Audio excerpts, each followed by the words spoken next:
Now, though, the latest on Paula Deen. A federal judge has thrown out race discrimination claims made by a former restaurant manager in a lawsuit that has already cost the celebrity chef so much of her culinary empire. So is this a victory for Deen? ABC's Rebecca Jarvis is here now with the latest. Good morning, Rebecca. Good morning, Lara. And that is the question this morning. A dramatic turn of events, a legal victory for Paula Deen, but in the court of public opinion, the decision may have come 2 months too late. This morning, the disgraced queen of Southern cuisine escaped one boiling pot of legal hot water. Out of this world, y'all. Monday's ruling by a federal judge puts an end to the most damaging claim against the TV star, that she had discriminated against employees based on their race, an accusation that toppled her TV cooking kingdom and ruined her reputation. Paula Deen's worst mistake and her first mistake was letting $1 million lawsuit trash a $20 million a year empire. It doesn't matter if you're right and they're wrong. It's a business decision, and you settle it and you make it go away. Deen's former restaurant manager, Lisa Jackson, a white woman with biracial nieces, sued Deen, claiming she was offended by Deen's alleged discrimination against black workers in the restaurant. When Deen refused to settle, Jackson's lawyers deposed her, asking, "Have you ever used the N-word yourself?" Deen replied, "Yes, of course," but said only in the past. When her words leaked, her empire crumbled. Please forgive me for the mistakes that I've made.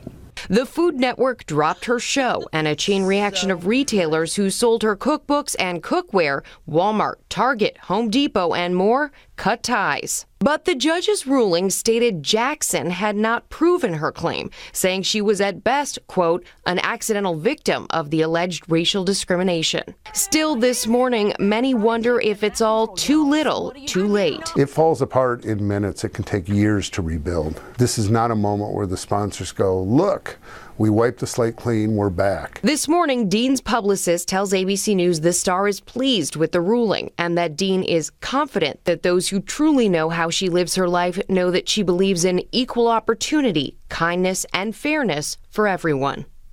The ruling lets stand Lisa Jackson's claims Deen's brother sexually harassed her, but the judge now says he could still rule on requests from Deen's lawyers to dismiss those claims as well. Jackson's attorney declined to comment, Lara. All right, Rebecca, thank you. And we want to bring in ABC's chief legal affairs anchor, Dan Abrams. And Dan, what do you make of the logic behind the judge's decision? Well, it makes sense. You're talking about a white plaintiff, right, suing on a racial discrimination case. Now, you can win.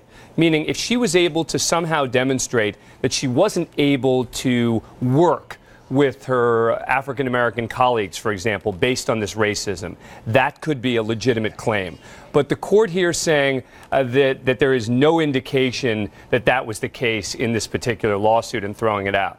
But keeping the sexual harassment claim alive. The judge saying at one point that Jackson is at best an accidental victim. So is this any kind of victory at all for Paula Deen? Well, look, it's a legal victory for Paula Deen. But what the judge is saying is, even if everything in here is true, it's still not a valid racial discrimination case. So that doesn't help Paula Deen, meaning in terms of the court of public opinion, this court is not saying, oh, Paula Deen did nothing wrong. Right. None of this is true. Right. All the court is saying is, even if it is true, there's not a valid race case here. And it's not over yet. That's right, because the judge still keeping open the possibility of the sexual harassment claim, because remember, that's different, because she's saying that happened to her, right, as opposed to how she felt about things happening to other people. Yeah, I believe the judge was saying something that, federal courts are not human resources departments. Right. So, all right, Dan, thank you so much. To be continued on this one.